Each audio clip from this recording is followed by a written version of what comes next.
Okay, all 4 of our screws are out, and we're ready to take this gearbox apart. Now, in this point, hopefully it hasn't bounced open on you. I was taking it nice and easy and careful.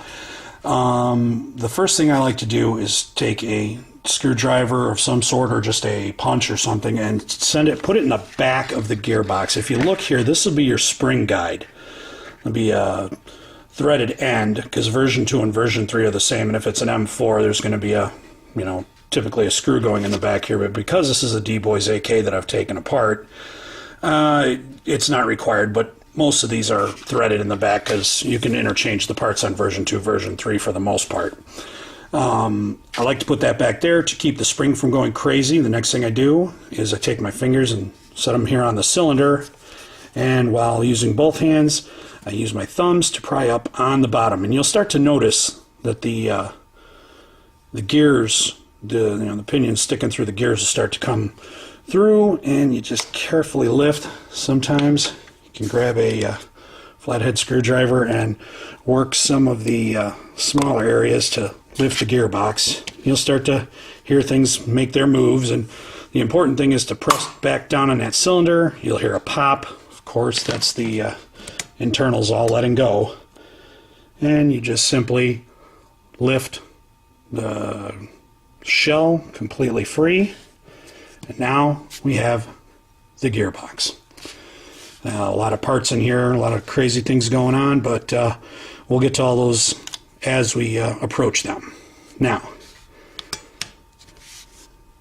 first thing I like to do is putting my fingers down on the cylinder. Take the other finger on your left hand, lightly push forward on the spring, and begin to back off so that this thing doesn't go crazy. And we pull this out, spring guide and all, no problems at all. We set that aside. Now, here's your spring. Of course, we'll remove the spring. Now you have your your piston. And as we remove it, we can start to see our piston head. And well, you can tell when they're stock, they are full of grease. It's amazing. I don't know why they do it that way, but they're excessively greasy, and the truth, that hinders a lot of operation. It catches a lot of dirt because they definitely don't use high quality Teflon grease. Next, lift up on the cylinder, and you can come over here. As you can see, I'm going to slide the gearbox a little bit. Your right finger carefully underneath the nozzle, lift this whole section free, and now you can pull the cylinder and cylinder head off. And we'll inspect each of these as we go through it. Your nozzle, very important piece. And finally, of course, your tappet plate and spring. And also, everything in here is very important. I keep saying it, but yeah, everything has its purpose and point to it. But anyway, and Pon, I don't know if you've noticed it in the video so far, but as I've noticed, unfortunately, here's what's left of my bearing that came from Evike. But you know what? I'm not going to complain about Evike. There's already some quality pieces in this gun that I was not expecting. And again, no complaints from Evike. I'll take it. But needless to say, when we put this back together, we will not be putting it back together with the bearings that were in it. So anyway, as you can see, we have our gears. And pull our gears free. Now these are the pot metal, cheapy gears that really just, I don't know, not high quality.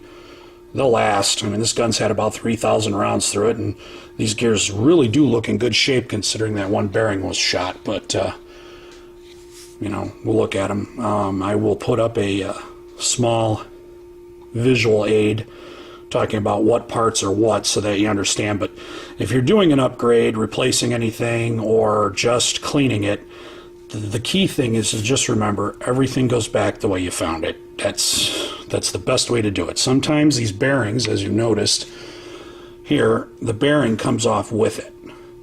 The big thing is to just remove that. No big deal. I'm going to leave it on there for now because I have my shims, and we're going to be reshimming this later too when we go to put it back together. Nothing too important, just making a note of it. And now pull off. You can just see the the amount of gook inside here is just unbelievable. No gearbox should be this full of grease. It just, all it is a dirt collector. And of course with dirt comes more wear and tear. These things are pretty nasty, and it's best to just start slowly taking things apart. Anti-reversal latch, the big thing to remember is there's a tiny little spring. Of course, thank you D-boys, there's so much grease in here I don't have to worry about the spring popping free. It's pretty much locked on the anti-reversal latch.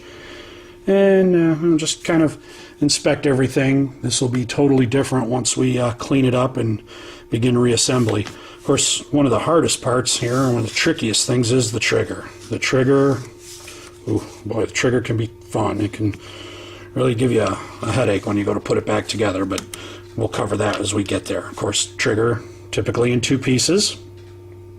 And of course, another important thing to be cleaned. And then, of course, the trigger spring, which I might have to use a little bit of editing when I put it back together, but that's okay, we'll get there. The rest of this is pretty self-explanatory. Plastic block that these parts ride on your your selector switch, and this just drives it back. As you pull your trigger, it moves it and makes a connection for the battery, the wires. No big deal. I'm not even going to get into the LiPo batteries yet. There's some things you can do in here, different blocks you can buy, but LiPoly, we'll cover that at a later date. This is just basic care and maintenance and possibly some upgrading. So far, our gearbox is apart, and that's really all there is to it, and nothing much. You really don't need to take these parts off unless you really want to. Again, keep in mind the orientation of them, and otherwise, there's really nothing to it. This is pretty simple, self-explanatory, and in no time, with a little bit of practice, you'll become a gearbox surgeon, and it'll be no big deal, and you'll be upgrading and going crazy with them and having fun with the insides of your gun. Again, I can't stress enough, if you look, there's so much grease in here. It's amazing. I'm going to try and zoom in on some of these parts, and you can see the sheer amount of grease. This is what you're going to see, and pretty much when I put mine back together, I don't like to see anything in here. And the gun works a lot better, and as long as you've got the majority of the important parts greased, that's what you have to worry about. Other than that, though, you're okay. So that's it for the disassembly right now, and we'll take a break, and we'll come back, and we'll look at cleaning it. Hope you've enjoyed.